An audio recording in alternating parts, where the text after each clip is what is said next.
Mark సువార్త 5వ అధ్యాయము 35వ వచనం. యాయిరు అనే ఒక వ్యక్తిని మనం చూస్తాం. తన బిడ్డ జబ్బు పడింది. యేసు క్రీస్తు దగ్గరికి వచ్చాడంట. నా ఇంటికి వచ్చి స్వస్థపరచు అన్నప్పుడు యేసు క్రీస్తు వెళ్తున్నాడంట. దారిలోనే ఒక వార్త వచ్చింది, ఆ బిడ్డ కోసం నువ్వు వచ్చావు గాని ఆ బిడ్డ చనిపోయింది. ఇంకా యేసుక్రీస్తుని ఎందుకు బతిమలాడుతున్నావు? ఆయన కూడా ఏం చేయలేడు. అప్పుడు యేసుక్రీస్తు ఒక మంచి మాట చెప్తున్నాడు. ఒకటి, మనుషులు చెప్పేది లక్ష్య పెట్టొద్దంట. రెండవది, నమ్మిక మాత్రము ఉంచుము అంటున్నాడు. అక్కడికి వెళ్ళేసరికి, ఇప్పుడు ఎందుకు వచ్చావు నువ్వు, ఏం చేస్తారు? నవ్వుతున్నారంట యేసుక్రీస్తుని చూసి. ఈ లోకము క్రీస్తుని చూసి వెర్రితనముగా అనుకోవచ్చు, కానీ రక్షించబడిన మనకు సిలువ శక్తి అయి ఉన్నది. హల్లెలూయా.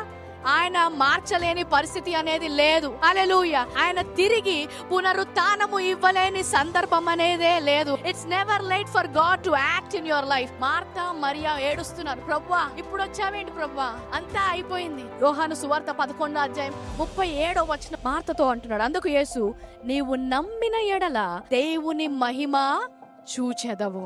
ఎజికేలు గ్రంథములో 37వ అధ్యాయం ఆయన ఎండిన ఎముకల ముందు ఆయన నిల్చోబెట్టి ప్రశ్నిస్తున్నాడంట, ఎండిన ఎముకలు బ్రతుకగలవా?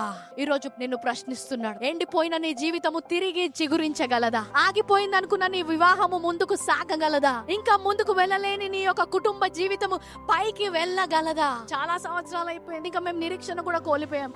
ఈ పరిస్థితి ఇంకా మార్చలేరు అంటే ఈ రోజు దేవుడు మనల్ని అడుగుతున్నాడు, నీ జీవితంలో అద్భుతము ఇంకా జరగగలదా?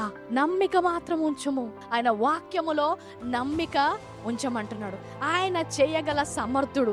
ఆయనకు అసాధ్యమైంది ఏది కూడా లేదు. 100 సంవత్సరాలకి కూడా అబ్రహాము నమ్మగలిగాడు. చనిపోయి 4 రోజులైనా లాజరు విషయంలో నమ్మాడు. 4 విషయంలో అయినా పర్వాలేదు, లాజరు లేస్తాడు అని. నమ్ముట నీ వలనైతే నమ్మువానికి సమస్తము సాధ్యమా?